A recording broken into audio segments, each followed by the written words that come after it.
Jumpa kembali Sobat Eljon dan juga Bapak Ibu yang ada di aksi sosial donor darah serta pemeriksaan gula darah gratis yang diselenggarakan bersama dengan Yayasan Lions Indonesia dan didukung oleh 13 Lions Club daerah Jakarta Barat bersama juga dengan Eljon Pageants di Neo Soho Mall Jakarta. Senang sekali saya Monica Konado Miss Earth Indonesia 2020 bisa menyapa sahabat Eljon dan juga Bapak Ibu yang hadir di sini yang begitu antusias untuk melakukan aksi donor darah, sekaligus juga mungkin ada yang penasaran dengan gula darahnya, bisa dicek gratis di lokasi ini. Dan tentunya bukan hanya donor darah dan juga cek gula darah, tapi kali ini juga kita akan membahas terkait pentingnya donor darah dan juga cek gula darah ini bersama dengan Dr. Henny Susanto selaku dokter spesialis gizi klinik. Ya, halo Bu Dokter, apa kabar Ibu? Ya, baik. Luar biasa. Selain itu tentunya yang duduknya agak jauh nih dari Monica tapi dekat di hati. Ini ada seorang wanita cantik Miss Chinese Indonesia Inspirator 2023. Ada Natalia. Halo Kak. Luar biasa cantik sekali hari ini. Dan Natalia ini sekaligus juga adalah seorang mahasiswa kedokteran di Universitas Tarumanagara. Luar biasa. Apa kabar? Baik, Kakak gimana kabarnya? Baik sekali Natalia. Berarti sekarang semester berapa nih? Semester 6. Semester 6 sekaligus mengikuti aksi hari ini, sekaligus juga untuk membantu mengedukasi Betul. hari ini. Baik, saya akan langsung ke Dr. Henny terlebih dahulu. Dokter, ini teman-teman di sini yang udah hadir mau donor darah, mau cek gula darah, tapi mungkin masih ada nih dokter yang belum begitu tahu mengapa sih harus donor darah, mengapa sih harus cek gula darah? Oke.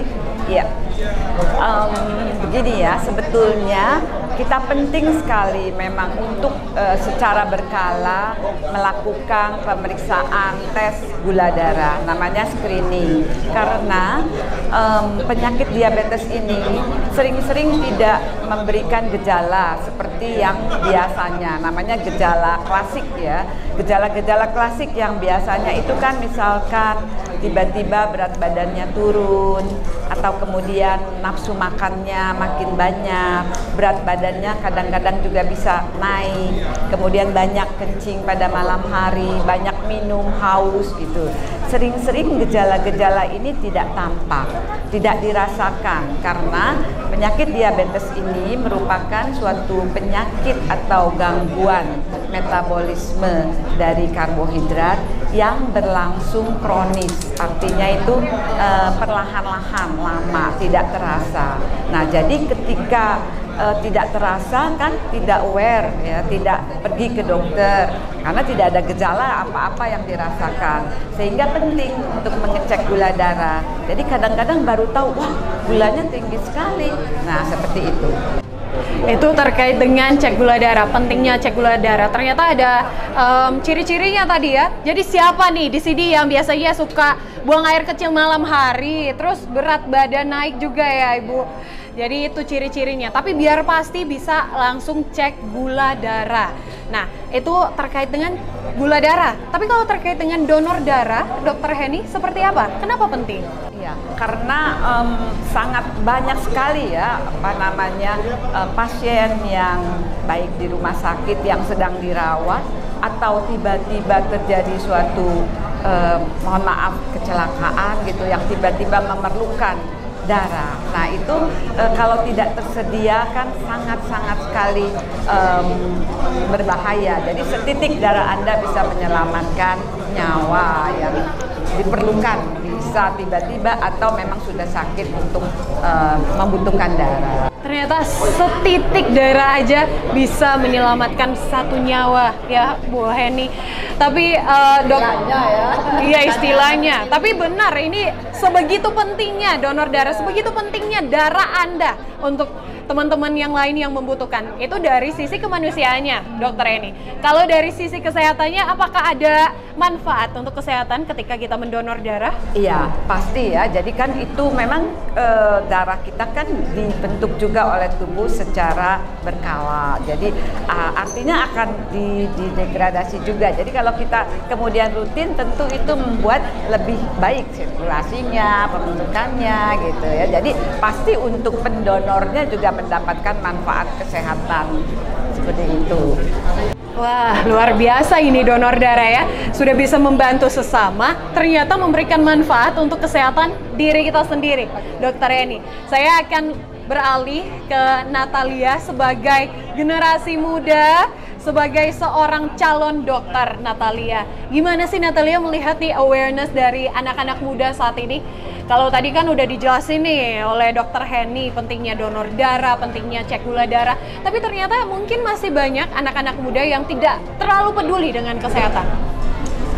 Kalau dari sisi anak muda sendiri, saya ingin menyampaikan banyak anak muda sekarang yang memang bersemangat untuk donorkan darahnya. Cuman mungkin mereka kurangnya pengetahuan atau mungkin karena punya kekhawatiran tersendiri. Jadi di sana harus lebih dijelaskan lagi manfaat-manfaatnya, dan itu juga bisa juga ditambahkan sebagai faktor edukasi sih. Oh, jadi ini harus penting untuk mengetahui apa saja yang bisa dilakukan.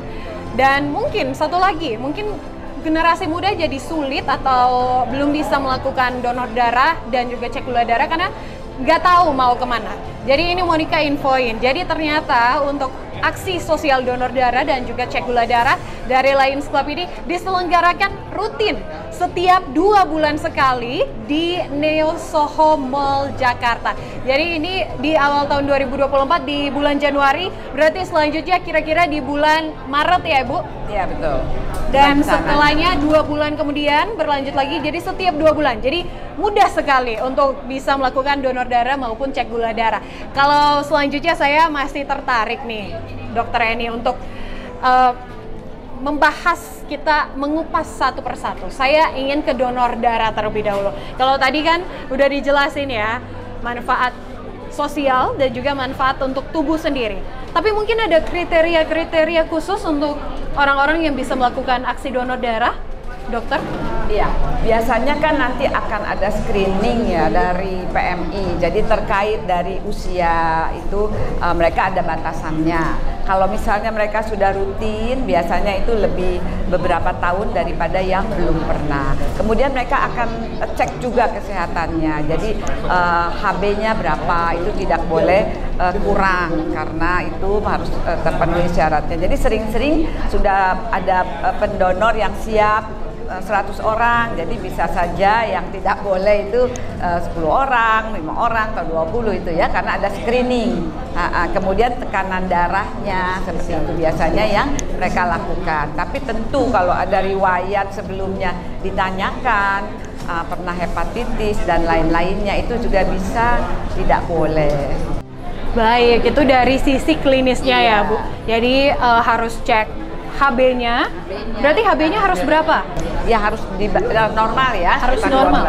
Sekitar 12. Jadi HB-nya harus normal, kemudian tekanan darah juga normal. Selain itu, dokter mungkin ada ciri-ciri atau kriteria yang tidak perlu kita cek, mungkin yang sudah kita tahu, misalnya berat badan dan lain-lain. Ada pantangan-pantangannya? Iya, biasanya mereka juga harus tidak boleh bergadang gitu ya, ditanyakan. Kalau berat badan, tinggi badan itu masuknya ke nanti obesitas, atau kalau itu tidak ada hal-hal lain mungkin mereka tidak lakukan eksklud. Tapi kalau berat badannya sudah kurang, tampak kurus sekali seperti Monica bilang, kelihatan begitu ya, biasanya juga akan ditolak.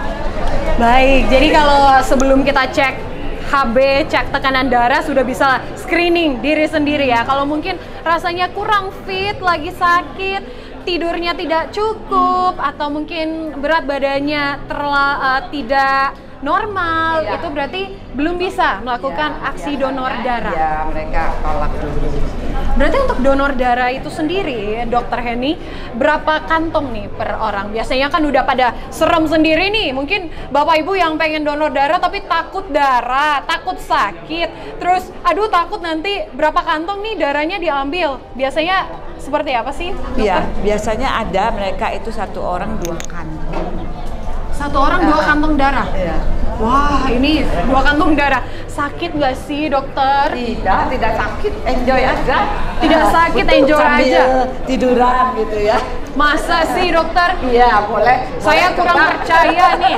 Mungkin bisa dijelasin nih prosesnya seperti apa, biar meyakinkan penonton Bapak Ibu di sini kalau donor darah tuh nggak sakit. Iya, ketika mereka sudah boleh ya menjadi pendonor, biasanya mereka berbaring begitu seperti mau periksa laboratorium saja. Masukkan jarumnya juga udah ahli pasti dari PMI, jadi tidak terasa sakit lah kalau saya bilang, enjoy saja. Sesudah itu kita berikan substitusi ya, jadi makanan pengganti biasanya protein. Kalau dulu kita suka kasih telur, kacang hijau, iya dan lain-lain. Tapi biasanya sekarang mereka kasih susu dan roti ya. Itu untuk memberikan tenaga gitu. Untuk mengembalikan tenaga setelah donor darah ya, Dokter Henny. Baik, sebelum kita akan bahas terkait dengan pentingnya cek gula darah, saya mau ke Natalia. Natalia, gimana nih? Udah pernah donor darah belum? Oh, kalau saya karena belum ada kesempatan, niatnya hari ini mau donor darah, cuman badannya kurang fit aja. Baik, tapi kalau donor darah sendiri, berarti sebagai mahasiswa kedokteran sudah pernah belajar pentingnya donor darah. Terus mungkin tadi meyakinkan lagi nih Bapak Ibu sahabat Eljon di sini kalau donor darah itu nggak sakit. Betul, karena memang orang-orangnya sudah terlatih juga. Kita yang dari mahasiswa pun sudah diajarkan seperti itu untuk nyuntik, dan karena kita tahu manfaatnya lebih besar daripada rasa takutnya, jadi lebih dianjurkan seperti itu. Ini quotes yang bagus sekali ya, manfaatnya lebih besar daripada rasa sakitnya. Takutnya, jadi sudah termotivasi ya. Sudah termotivasi nih. Luar biasa. Luar biasa. Selanjutnya saya ingin membahas terkait dengan aksi lainnya yang diselenggarakan hari ini. Cek gula darah. Kalau tadi sebelumnya sudah dijelaskan Dokter Henny, pentingnya untuk cek gula darah. Nah, ini penting juga untuk kita bisa mengontrol gula darah kita, Dokter Henny. Gimana sih caranya biar kita bisa mengontrol secara mandiri gula darah kita? Jadi begini, pertama kita kan biasanya ikut kalau ada screening seperti ini ya. Tapi kalau misalnya kita tidak terinfokan, nah biasanya ya kalau sudah 30-an, 40 kita juga bisa rutin cek di laboratorium ya. Kalau tidak ada apa-apa normal, biasanya 1 tahun kita cek lagi. Tapi kalau ada seperti ini ya seperti tadi 3 bulan atau berapa minimal, atau 6 bulan kalau yang normal bisa lagi ikut ya kan. Nah kemudian tentu pola hidupnya yang harus diperhatikan ya, jadi lifestyle-nya, pola makannya. Nah kita menghindari makanan yang namanya karbohidrat simple, yaitu dari seperti gula, tepung ya, kue-kue gitu, dan minuman yang manis. Itu untuk menjaga ya, jadi menghindari supaya kita tidak terdampak oleh penyakit diabetes ini. Kemudian juga tentu berat badan, tadi sudah ditanyakan. Nah kita concern juga lihat berat badan kita tentu dalam batas normal ya. Kita bisa lihat nanti berapa berat badannya, tinggi badannya, itu ada perhitungannya. Tapi juga penting kita mengetahui nih lingkar perut kita. Kadang-kadang tampak tidak gemuk ya, tapi kemudian lingkaran perut kita itu sudah melebihi dari normal. Nah itu yang kita sebut dengan obesitas sentral. Ini yang berpengaruh terhadap kesehatan memang lemak di daerah perut. Nah namanya obesitas sentral. Kemudian juga tentu, nah kalau kita sudah gemuk atau ada obesitas atau berat badan lebih, kita cepat-cepat konsultasi ke dokter gitu ya, bagaimana caranya untuk menghilangkan massa lemak itu. Kemudian juga tentu harus ada olahraga yang rutin ya kan. simple aja, setiap hari bisa jalan kita ya, jogging gitu kan, atau kemudian pakai selingi juga dengan beban, bisa pakai barbel yang ringan atau karet ya. Nah, itu harus ada olahraga. Kemudian juga pola tidur kita harus berkualitas, jangan bergadang gitu, atau misalnya saya tidurnya cukup dokter 8 jam gitu ya, padahal tidurnya sudah malam jam 12 gitu, bangunnya siang. Nah itu berarti hanya kuantitasnya saja tapi tidak ada kualitinya. Untuk tidur sangat penting, jadi pola hidupnya, olahraganya, dan tentu dietnya tadi ya, makanannya. Jadi menghindari yang manis, karbohidrat simple, tentu jenis proteinnya harus tercukupi. Protein itu ada yang namanya hewani, jadi dari seperti ikan, ayam gitu ya. Nah, telur ya, dan juga yang namanya protein nabati, jadi dari kacang-kacangan ya kan. Kemudian harus cukup seratnya, kadang kita kan males makan sayur ya, jadi yang banyak nasinya gitu ya. Nah jadi harus 3 komponen itu tercukupi, dan jangan lupa juga minum yang cukup air. Sering lupa juga ya, aduh saya di kantor nih males nanti kalau ke WC bolak-balik. Nah itu enggak boleh. Jadi kesemuanya itu untuk menjaga ya, tadi Monica tanyakan, supaya kita terhindar dari penyakit diabetes ini. Jadi kuncinya adalah pola hidup, meliputi tadi pola tidur, kemudian pola makan. Saya ingin kupas satu persatu nih. Di sini ada pola tidur dan pola makan. Mungkin ke pola tidur dulu. Tadi harus kualitas, tapi bukan mementingkan kuantitas. Tapi kan Bu, ada juga nih teman-teman, mungkin Bapak Ibu sahabat Eljon yang shiftnya kerjanya malam. Jadi terpaksa mereka harus tidurnya mungkin subuh ke siang, subuh ke sore. Jadi gimana dong? Betul. Nah, jadi memang bukannya hanya kualitas tidak, maksudnya dua-duanya gitu. Tapi memang kan ada kendala ya. Kalau pekerjaan kita seperti itu, dokter juga kan ada jaga malam, koas juga ya kan sekali ya. Nah, kemudian petugas paramedis, petugas keamanan, ya kita tidak bisa menghindari. Nah, jadi ketika kita memang ada tugas itu ya kita jalankan dengan baik. Kemudian ketika kita dapat shift yang tidak malam, ya kita jalankan pola tidur yang baik, cukup kualitasnya dan kualitinya benar. Gitu. Berarti kita berusaha ya, yang penting berusaha untuk mendapatkan tidur yang berkualitas dan memenuhi kuantitasnya. Betul. Baik, Dokter Eni, selanjutnya kalau tadi pola tidur, sekarang pola makan. Kalau pola makannya sebenarnya sudah dijelaskan oleh Dokter Heni. Tadi apa saja yang baik untuk kita konsumsi, apa saja yang kurang baik atau kita perlu hindari ya. Tapi mungkin bisa disebutkan dokter, contoh-contoh makanan-makanan yang memenuhi yang baik untuk penderita diabetes atau mungkin teman-teman yang ingin menghindari penyakit diabetes. Iya. Jadi pola makan penyandang diabetes itu adalah pola makan yang sehat sebetulnya, pola makan untuk kita semua. Nah, dari Lions Club kami itu selain kita juga melakukan screening, kita juga edukasi seperti ini, kita juga punya suatu buklet yang bisa dibawa pulang. Isinya ini panduan yang simple ya, apa gejala-gejalanya, kemudian berapa hasil laboratoriumnya, kemudian pola makannya. Nah, di belakang ini ada yang namanya healthy plate. Nah, seperti ini ada contoh makanan. Jadi kalau kita ambil makan ke dalam piring, biasanya pertama sering-sering kita ambilnya nasi ya, nasinya gitu udah penuh. Iya, nah jadi ini ada sepertiga karbohidrat yang baik, sepertiga protein, dan sepertiga sayur-sayurannya gitu. Karbohidrat itu tidak harus nasi karena tapi kita kebanyakan memang sudah ininya mindsetnya nasi ya, kalau belum makan nasi nanti belum makan. Nah tapi itu bisa diganti dengan karbohidrat lain seperti kentang, singkong, talas, ubi, havermut gitu ya, gandum.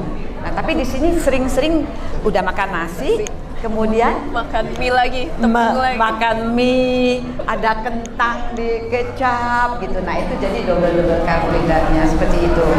Jadi dikiranya lauk, protein, padahal karbohidrat lagi. Betul. Jadi karbohidrat menemani karbohidrat yaitu nasi ya. Betul, ya. Jadi itu yang perlu diperhatikan. Iya, dan diinfokan seperti ini edukasi ya. Baik, jadi Bapak Ibu perlu memperhatikan nih pola makannya seperti apa. Tapi saya penasaran juga pola makan, pola hidup, pola tidurnya Natalia sebagai seorang mahasiswi kedokteran, seorang Miss Chinese juga pasti padat banget ini aktivitasnya, waktunya. Gimana bisa mengelola waktu agar bisa mendapatkan itu tadi tidur yang berkualitas dan memenuhi kuantitas, kemudian pola makan yang sehat?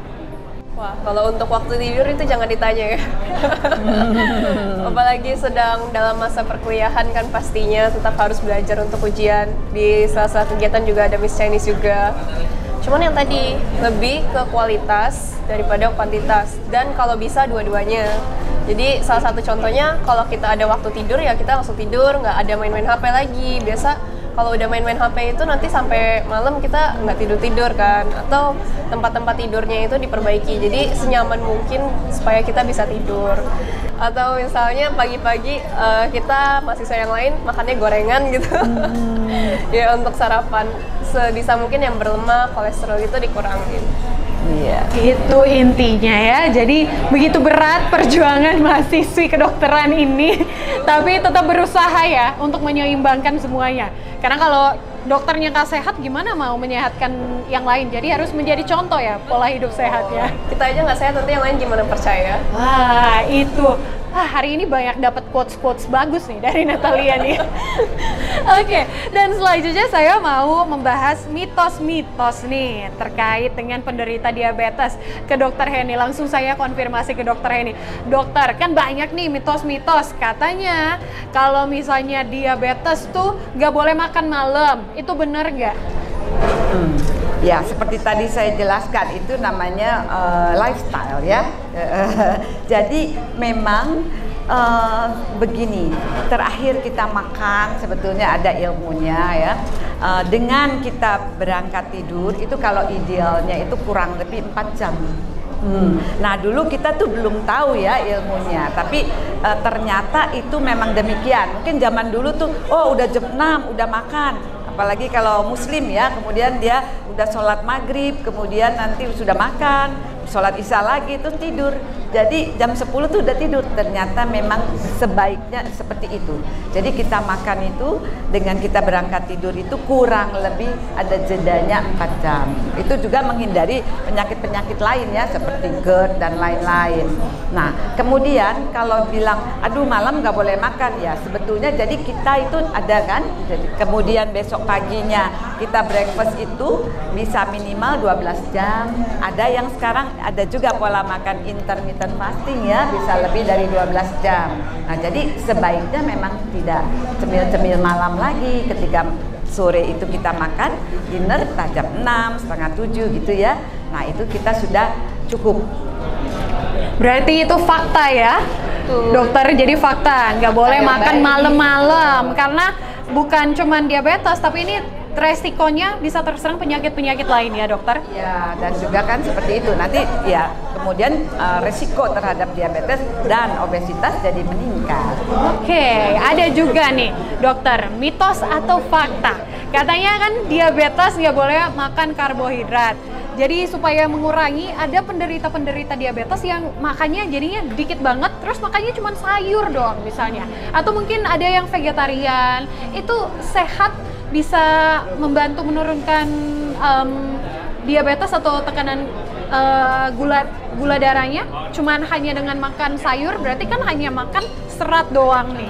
Itu gimana kalau dari gizi? Iya, jadi dari pola makan sehat, dari piring sehat juga tadi itu ya, ya tidak memenuhi komposisi makanan yang sehat. Karena bukan kita tidak boleh makan karbohidrat, tapi karbohidrat simple, karbohidrat yang langsung bisa diserap dengan insulin merangsang insulin keluar. Seperti karbohidrat simple itu ya tepung, kue-kue nanti jadinya ya.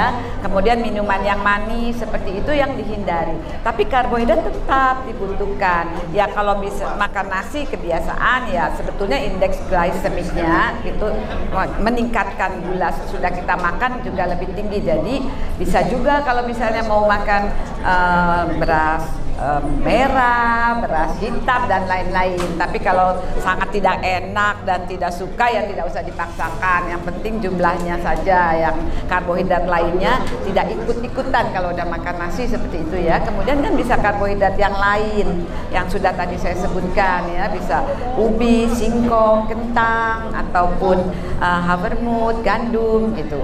Nah, kemudian itu karbohidrat. Jadi kalau tadi vegetarian kan beda lagi. Dia makan proteinnya itu hanya dari protein nabati. Jadi bisa kacang-kacangan, tahu, tempe atau kacang hijau, kacang tanah dan lain-lain.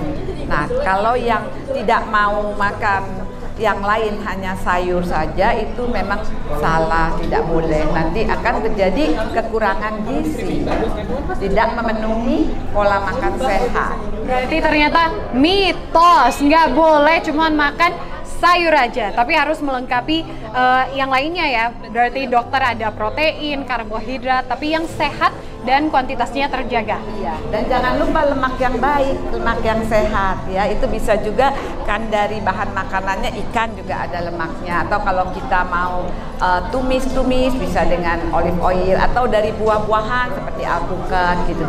Jadi lemaknya harus ada juga. Baik. Mungkin ada yang ingin ditanyakan kalau dari Natalia nih, mumpung ada spesialis gizi. Dok, aku mau tanya dong dok, kalau misalnya pola makan untuk remaja-remaja nih yang mau diet itu gimana dok? Iya. Dianjurkannya? Iya, jadi memang ya remaja-remaja sekarang itu karena makanan junk food banyak gitu ya, pilih makannya gampang gitu, pesan. Jadi akhirnya memang banyak obesitas di kalangan anak-anak dan remaja. Tentu untuk kita melakukan panduan atau diet terhadap anak-anak dan remaja, kita juga perlu memperhatikan masa pertumbuhan mereka. Jadi tidak semata-mata gak boleh ini dikurangin semua, tidak. Kita harus membuatkan suatu resep ya, resep gizi, jadi sesuai dengan usianya, kemudian juga berat badannya berapa. Yang lebih yang kita kurangi itu adalah lemak tubuh, bukan berat badannya saja. Mereka nanti berkembang kan ada tinggi, tulangnya juga berat, masa ototnya itu harus dibantu ya dengan orang tua. Kalau anak-anak, kalau remaja tentu diberikan edukasi, mereka sudah bisa mengerti. Kadang-kadang malas olahraga, nah itu jadinya. Jadi harus dilengkapi dengan itu, pola makannya nanti disesuaikan karena personalize ya, itu sesuai dengan masing-masing individu. Mungkin itu. Gimana Natalia? Sudah cukup jelas? Jadi intinya lemaknya dikurangin ya. Betul, masa lemak kan tubuh ada masa lemak, ada masa bebas lemak, yaitu ada otot, tulang ya, juga cairan tubuh. Nah ini nih tips-tips ya buat remaja-remaja, para wanita yang biasanya ingin diet terlihat lebih langsing, lebih bagus ya, supaya pakai bajunya nggak usah dipilih-pilih lagi, bisa pakai semuanya. Baik, dan selanjutnya ini ada satu mitos atau fakta yang terakhir, Dokter Eni. Ini mitos atau fakta, katanya kalau orang tua kita memiliki riwayat diabetes, pasti anaknya akan mendapatkan turunan genetiknya penyakit diabetes. Iya, ya betul, seperti itu. Jadi kalau misalnya nih, dokter, saya sih orang tua saya udah diabetes lah, saya pasti diabetes. Sebetulnya tidak selalu seperti itu. Jadi keturunan itu, faktor keturunan memang ada, tapi kontribusinya sekitar 20-30%. Yang lainnya dari faktor luar. Tadi itu kita lifestyle-nya, pola makannya, kita olahraganya dan lain-lain yang justru berperan. Kadang-kadang coba kita lihat sekarang yang tidak punya riwayat di keluarga diabetes, tapi dengan pola makan, pola hidup yang jelek Jadi meningkat diabetes pada usia muda, pada usia produktif ya. 30-40 itu di kantor sedang masa-masa posisinya tinggi, harus banyak entertain segala macam. Kalau dulu kita tahu yang kena diabetes, oh mama, opa gitu, oma. Jadi usianya memang sudah itu karena tidak ada pola makan dan lifestyle-nya yang jelek. Sekarang kemudian banyak situasi ini, jadi itu kita yang harus perhatikan. Oke, berarti mitos kalau pasti mendapatkan keturunan diabetes, tapi juga bisa memengaruhi 20-30%. Ya, berarti kita dokter ya perbaiki pola hidup kita, pola makannya ya bisa terhindar, walaupun mungkin orang tua kita menderita diabetes. Betul. Tapi katanya ya dokter, biasanya kalau ayahnya diabetes turunnya tuh ke anak perempuan, kalau ibunya yang diabetes turunnya ke anak laki-laki. Itu ada loh di antara masyarakat, biasanya saya dengarnya kayak gitu. Itu benar nggak? Ya tidak selalu begitu. Yang penting memang tadi ya faktor luar yang bisa kita perbaiki itu akan sangat membantu dan memang harus dilakukan untuk menghindari kita terdampak oleh penyakit diabetes. Kembali lagi ke lifestyle, pola hidup masing-masing ya Dokter Henny. Baik, dan yang terakhir untuk menutup perbincangan kita, mungkin saya ingin minta pesan-pesan dari Dokter Henny dan juga Natalia. Dari Natalia terlebih dahulu, mungkin pesan-pesan untuk para remaja, para pemuda-pemudi nih yang mau hidup sehat. Oke, mungkin dari tadi sudah dijelaskan oleh dokter juga, saya sangat tergugah tentang pola hidup sehat ini. Dari satu langkah kecil bisa merubah untuk semuanya. Itu yang saya pelajari, karena yang pasti lebih baik mencegah daripada mengobati. Mencegah lebih baik daripada mengobati. Oke, itu ada quotes lagi dari Natalia. Selanjutnya.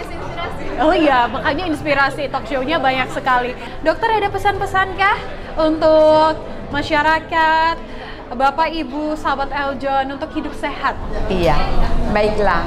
Memang kita perlu memperhatikan, aware terhadap diabetes ini karena memang semakin banyak penyandangnya. Jadi kita lakukan screening, pemeriksaan gula darah secara rutin, kemudian lakukan pola hidup yang baik, pola makan yang baik untuk kita terhindar dari penyakit diabetes. Sangat ini dokter ini sangat mengedukasi sekali, dan saya juga jadi lebih sadar tentang pentingnya untuk menjaga kesehatan sejak dini. Iya.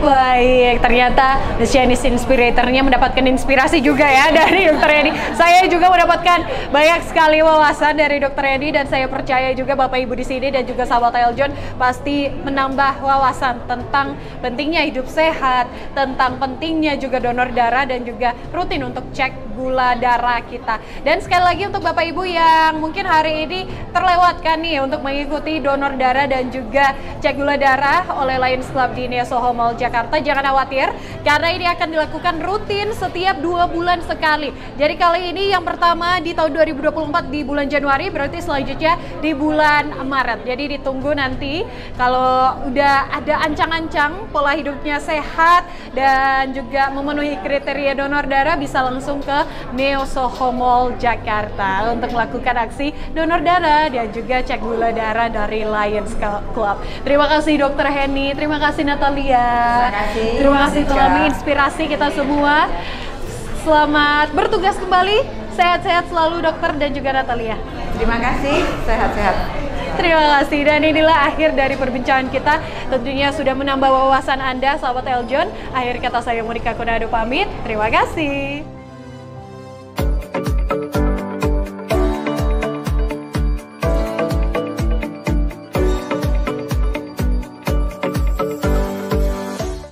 Sobat Eljon, saya John Angelina, Miss Chinese World 2023 First Runner Up. Gimana, udah nonton videonya kan? Jangan lupa like, subscribe, dan share videonya ya. See you!